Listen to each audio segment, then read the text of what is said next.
história dele com os 850 profetas lá de Baal e Astarote, né? Você vai lá ver, tem toda a história, né? E depois começa ali, e depois mais para frente você vai ver o que acontece com ele, no sentido de que ele foi arrebatado, tá? Quer ver, ó?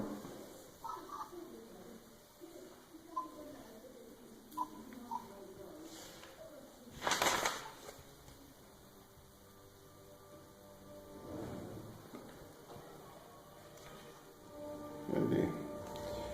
A parte que ele foi arrebatado. Deixa eu procurar aqui que eu marquei, mas eu...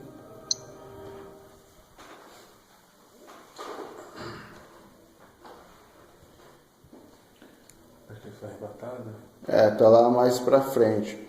Só para vocês poderem ver a questão do que aconteceu, tá?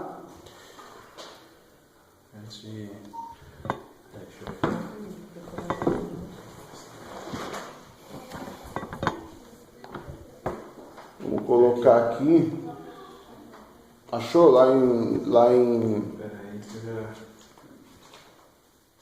Segunda 2. Não, isso não. Aqui, segunda 2. Segunda 2, tá? Então você tem, se você quiser ler sobre ele, você vai pegar lá, né? De onde nós começamos lá do 19, você vai ler. Você vai ver já ele escolheu alguém para substituí-lo, né? Sucessor. Isso, sucessor. Tá?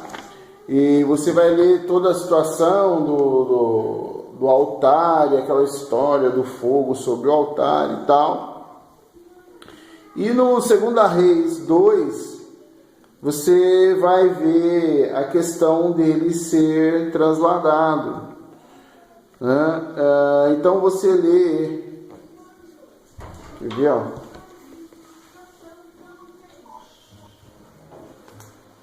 Tá aqui, ó.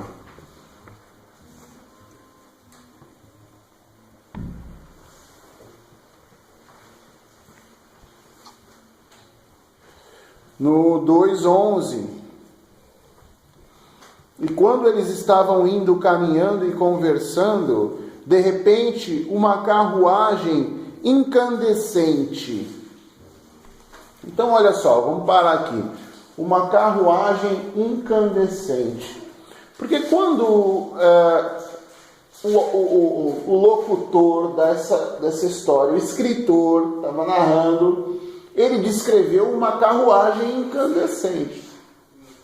Mas o que era aquilo realmente? Né? Ele não soube descrever. É a mesma coisa de você ver um negócio brilhando andando na rua, o que você vai dizer? É um carro incandescente. Sim. A mesma coisa você vê um negócio no céu flutuando, passa por cima da tua casa, o que você vai dizer? É um disco voador. A pessoa, quando não sabe o que dizer, ela, né, quando não sabe o que é, ela relaciona com algo que ela conheça. Então ele relacionou com uma carruagem incandescente, tá? Mas a gente não pode simplesmente encarar somente dessa forma e levar para algo figurativo. Olha só, carruagem incandescente puxada por cavalos de fogo.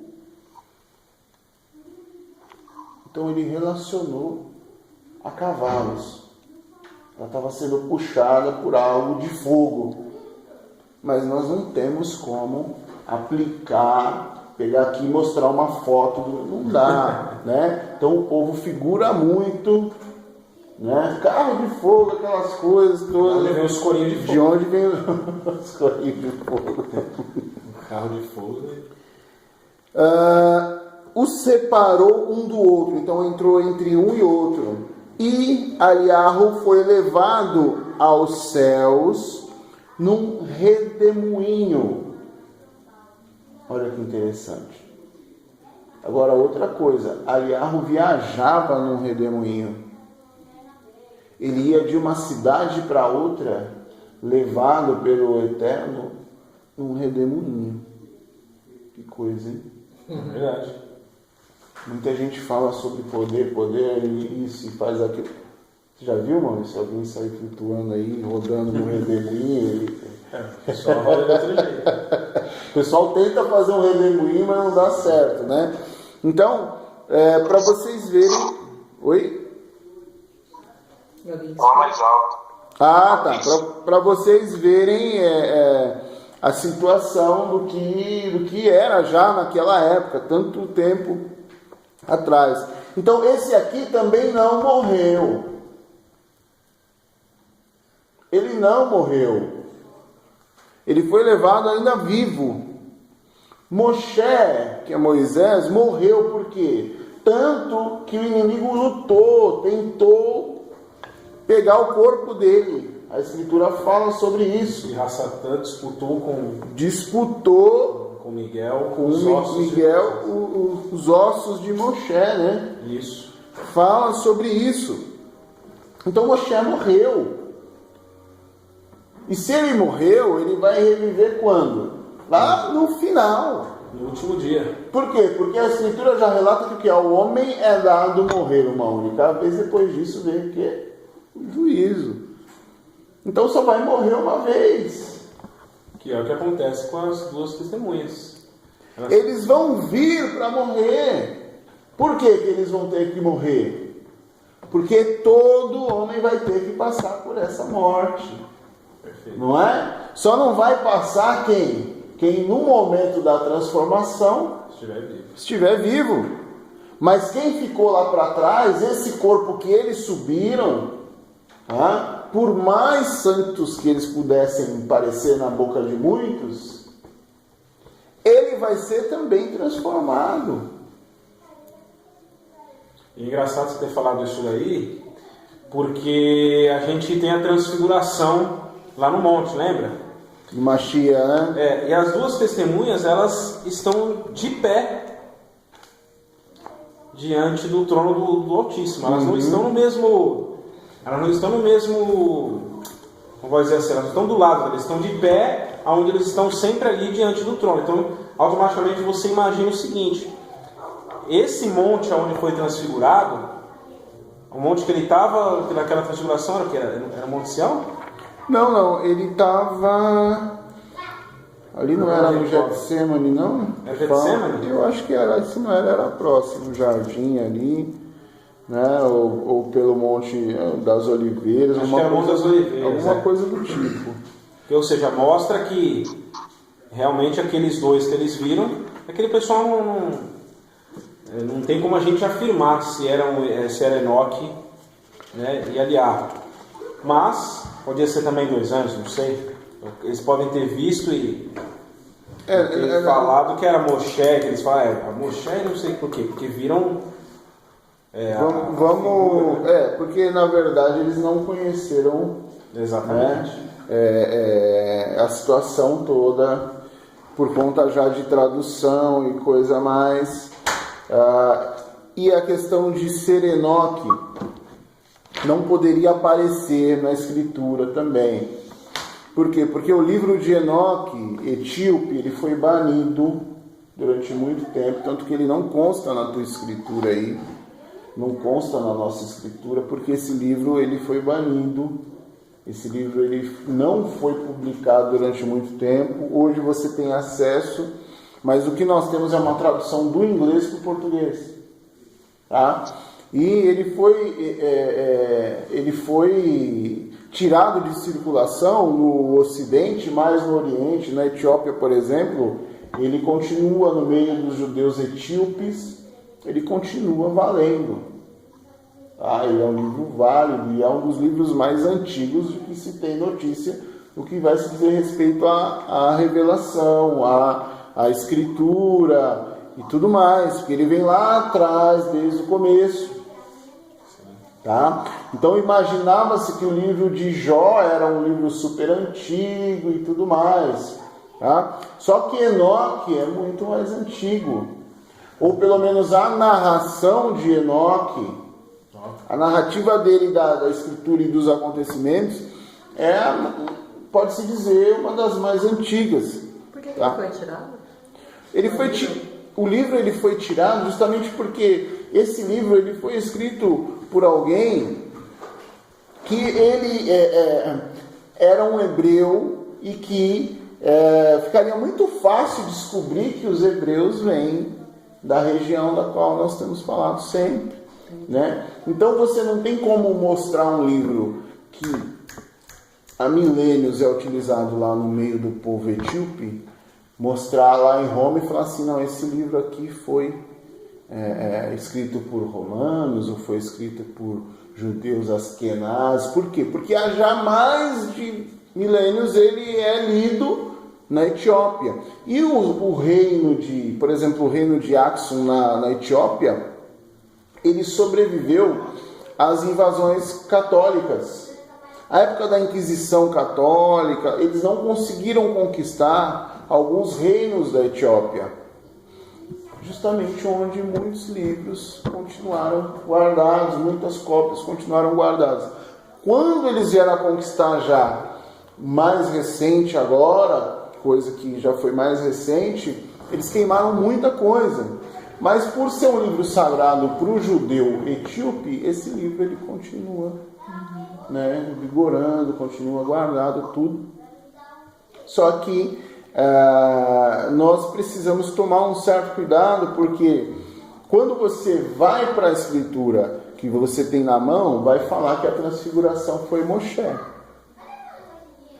Tá? Mas por que colocaram Moshe? Porque Moshe, até onde nós temos acesso, a maioria das pessoas tem acesso na história, eles colocam Moshe lá como um barbudinho meio loiro de olho azul.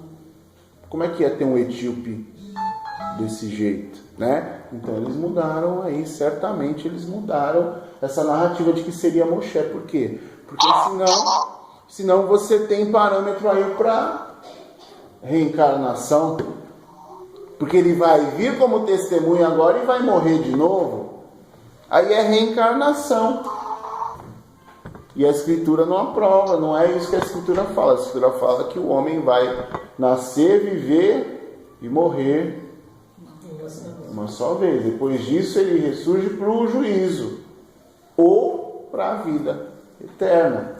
E é isso, né? Agora, se nós formos usar parâmetro para o que está dizendo nas traduções, você vai ver que Moshe lá no final reencarnou. Como é que é isso? Sendo que fala que Rassatã brigou pelo corpo dele, que ele morreu. Os únicos que não morreram foram Aliarro, né, e Enoque. Então eles são as duas testemunhas. E Aliarro, ele orava e realmente não chovia. Já tem isso. Tá? Sobre Enoque, essa situação do sangue, a Escritura não fala. Tá? Mas, por exemplo, a gente sabe que Enoque, ele no livro, eu li o livro, quem puder ler, leia, claro. Enoque, ele voou sobre alguns montes, tá? Ele foi levado, tá? A Escritura fala que anjos tomaram ele pelas mãos e ele foi levado para as extremidades da terra, para conhecer, para ver as coisas. Foi mostrado a ele muitas coisas. Tá? Então, são características que já são destes dois profetas. Porque a Escritura fala também que são profetas, né? Que não morreram e vão vir agora, vão morrer, vão ficar 3 dias. Olha só que coisa interessante. Eles vão ficar 3 dias e depois o que acontece com eles? Entra o fôlego de vida de novo neles e aí eles vão e sobe uma nuvem, numa nuvem eles sobem. Olha que interessante. Mas isso, Yohanan estava descrevendo o que ele viu. Depois você não vê mais a atuação desses dois profetas, né? Depois disso, que você vê as duas testemunhas, tá? Aqui, ó, quer ver?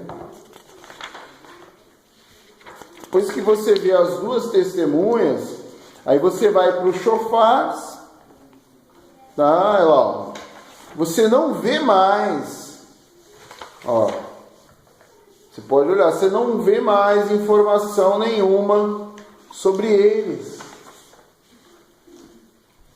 tá? Olha lá, você não vê mais nada, termina. Então aqui, o que ocorre? Depois que eles ressurgem, né? Depois que eles ressurgem, ó, entra o sopro de vida, né? Ó, o 11:11.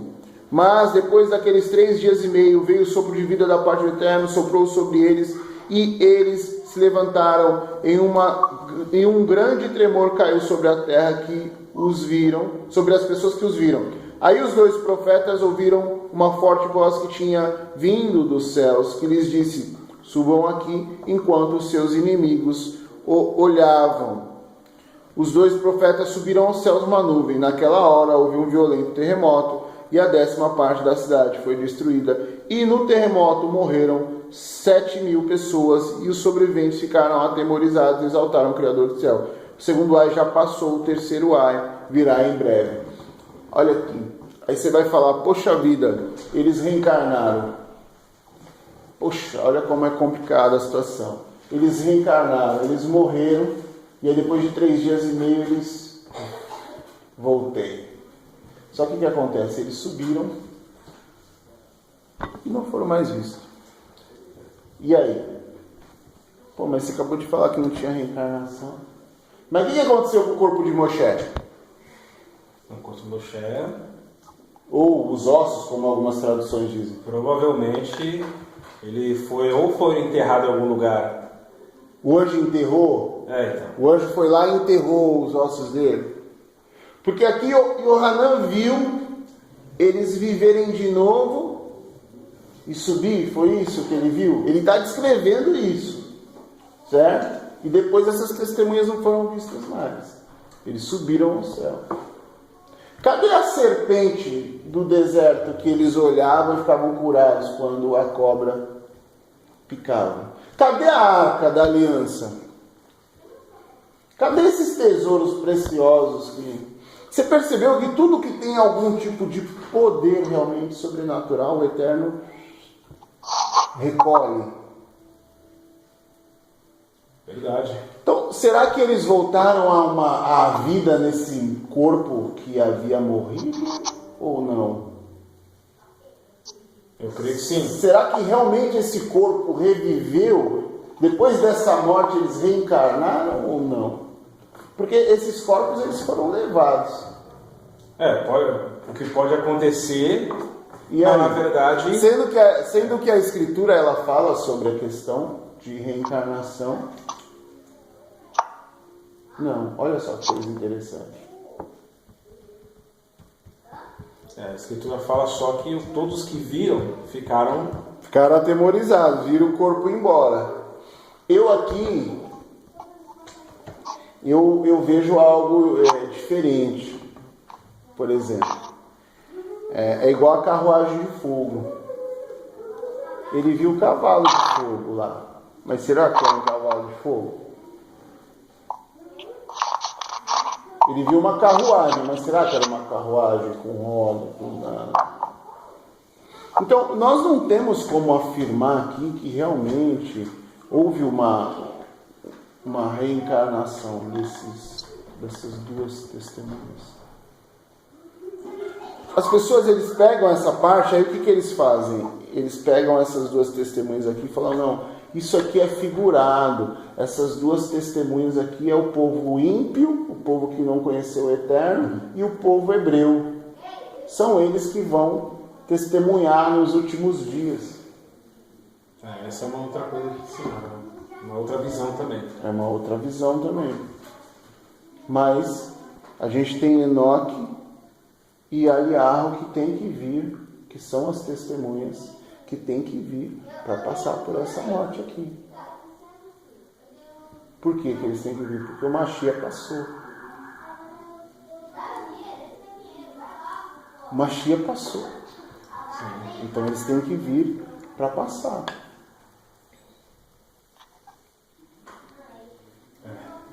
Então a gente não tem como afirmar que vai haver a reencarnação dessas testemunhas aqui. Eu tenho para mim que elas morreram e que esses corpos foram levados. Esses corpos, eles foram levados. Tá? Agora, se a gente tivesse aqui a informação de que eles voltaram à vida, como Lázaro tinha morrido, tinha 4 dias, já cheirava mal, e o Mashiach foi lá e disse: Lázaro, vem para fora. E aí? No caso de Lázaro, sim.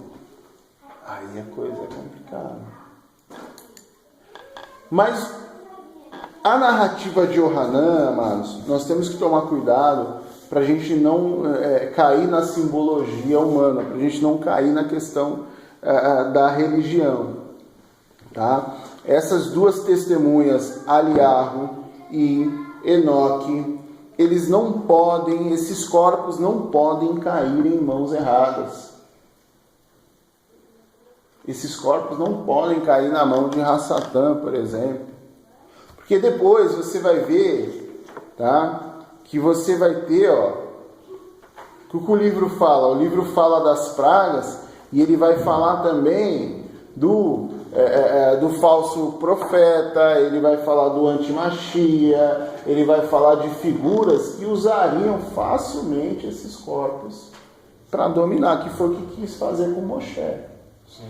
Então, se você pegar Moshe, Aliarro, Enoque, se você pegar Eliseu, você lembra o que aconteceu com Eliseu? Sim. Que Eliseu, depois de morto, caiu um morto sobre os ossos dele e o morto reviveu? Sim. Você lembra que teve essa história? Olha só que situação. Tá? Então nós precisamos trilhar esse caminho por aquilo que é a Escritura dá base, de que não há reencarnação. Então, se é Moshe voltou para a terra para fazer obra de novo, não pode. Tá? Se reviveu, não vai fazer obra nessa terra. Se ele viu os dois ou em espírito ou em carne, Yohanan, não é para fazer obra em carne nessa terra mais. Sim. Esses corpos não podem atuar mais nessa terra. Só quem vai poder fazer isso, quem quer, o Mashiach. Então precisa haver um cuidado nisso, quando a gente interpreta ou quando a gente lê esse tipo de situação.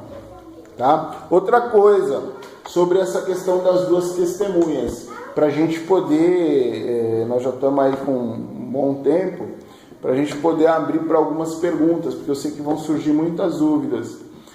A cidade que se chama Mizraim, a grande cidade que se chama Mizraim e Sedom, que é aquela de Sodoma e Gomorra, e Egito. Aí fala assim, no parágrafo 8, onde também o salvador delas foi executado num madeiro. Então, essa cidade aqui que se chama, aí a Escritura fala simbolicamente Sodoma e Gomorra, ou Egito, cativeiro. Que cidade que é? Alguém sabe aí para responder? Onde o Salvador foi morto? Que cidade que é? Porque todo mundo fala que o Vaticano, a Babilônia, mas onde o Salvador foi morto? Alguém sabe aí? pessoal sabe, não quer falar.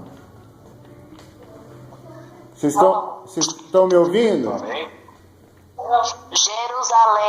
Jerusalém, boa. E todo mundo pensando que E o que o Vaticano tem a ver com isso? Nada, né? Aí você pega e sai daqui, você pega o avião e vai lá no Rio Jordão, lá, porque lá você vai emergir melhor. Né? Que nem o pessoal tá fazendo aí, levando muita gente para lá agora, tem umas caravanas, que é a cidade santa e tal. Então esses nomes paganizados, essas traduções erradas, esses problemas todos, o vinho, né, da mentira e da prostituição, então vai vir tudo dessa cidade aí, que é essa falsa Jerusalém que está aí hoje. Pode falar. Prostituta. Que é a prostituta. Pronto, o Maurício já falou aqui. Pode falar, mano. Não, é porque na verdade é para vocês linkarem uma informação com a outra. Essa grande cidade aqui é aonde fala aqui a respeito da prostituta, que ela está sentada na besta, né, nos 7 chifres que representam os 7 montes. E Jerusalém, essa falsa aí, ela também fica exatamente dessa maneira. Ela fica sobre 7 montes. Só que em Jerusalém é a cidade que mais tem religião lá dentro. Lá você tem o Islã, tem o cristianismo, tem uma base lá que você faz para reunir todo o cristianismo. Você tem o católico, você tem a parte até do espírita. Lá é a cidade que é mais assim, que deveria ser, porque se fosse a Yerushalayim, que foi a que está destruída até hoje, vamos dizer assim, nessa daí, amigo, não tinha nem como você ter outro, porque era destruído. O Eterno nunca permitiu que na cidade que era a Yerushalayim, que está destruída até hoje, pudesse ter algum outro ídolo. Então sempre era destruído. Sim. Era ordenança. Você acha que se fosse essa daí que é hoje, a que a Escritura cita, estaria da forma que está? Não, mas isso não tem condição. Então o que acontece? Ela é a falsa, a prostituta que se coloca no lugar de noiva, vamos falar assim, né? E ela embebeda as nações com vinho, porque na verdade tudo isso que existe hoje, vamos dizer assim, foi a besta, ela está sentada em cima da besta, significa o quê? Que ela operou, né? Tudo que foi operado foi debaixo dessa autorização aí da besta. Né? Essa Jerusalém que está aí que vocês estão vendo, não é a que a Escritura fala lá atrás, que é a cidade de Davi. Não é. Entenderam? Então é ela que hoje faz os acordos, o Papa já foi lá, está tudo tranquilo, tudo sossegado. Tem logo uma mesquita lá no meio. Só isso. Então essa grande cidade que a Escritura está falando, que é onde o Salvador morreu, é exatamente o que a Escritura fala lá na frente, depois, quando vocês forem ver, ele também chamado de Babilônia. Que lá na frente é a grande mãe de todas as prostitutas da terra. De todas as abominações. E né? de todas as abominações. Sim. Então, existem várias situações que comprovam isso. Justamente porque as religiões vêm de lá, todas as religiões têm base lá, né? Todo mundo se baseia em Jerusalém, tanto o Islã, o cristianismo, o catolicismo e todo mundo, tá? Então por aí... Oi? Por aí você tem, né? Você tem a situação de que imagine só, por exemplo, nós temos nesse momento um escudo antimísseis funcionando lá. Pelo menos é o que se diz na mídia. Então teve pessoas que filmou alguns mísseis à noite caindo sobre Jerusalém e desaparecendo. E não explodiam no chão. Aí o povo saiu dizendo que o Eterno estava cuidando de Jerusalém. Alguém chegou a ver esse vídeo? Não, ainda não vi. Porque era a cidade protegida e blá blá blá. Mas na verdade existe um escudo antimísseis instalado. O que é esse escudo? Todo míssil que vem, esse escudo, esse computador, né, esse programa de proteção, ele localiza e ele atira justamente no míssil. Um outro tipo de míssil que persegue e atinge esse míssil. Tá? Então não é que eles criam essa falsa proteção. Assim como eles criaram depois e reformaram e reformularam essa cidade de Jerusalém que está aí. Sim. Que não é a verdadeira. A Jerusalém verdadeira fica em outra posição no mapa, em outra região, e ela está destruída, porque a Escritura diz que Israel seria desolada, seria morada de chacais, e que não se levantaria. Tá? Se o povo não está lá, é porque não foi nada restaurado ainda. Tá? Se ela estivesse restaurada, o povo já teria voltado. Porque esse é um dos principais sinais de que o Eterno estava restaurando Israel. É o quê? Trazer o povo de volta para sua terra. Tá bom? Então, nós precisamos tomar cuidado com essa santificação toda que vem se dando para essa cidade, tá? Que chega a ser uma idolatria, que é, né? Total, idolatria total. Por quê? Porque todas as abominações realmente vêm de lá. Foi. Né? Desde o Islã. Eu não sei se você conhece, mas a questão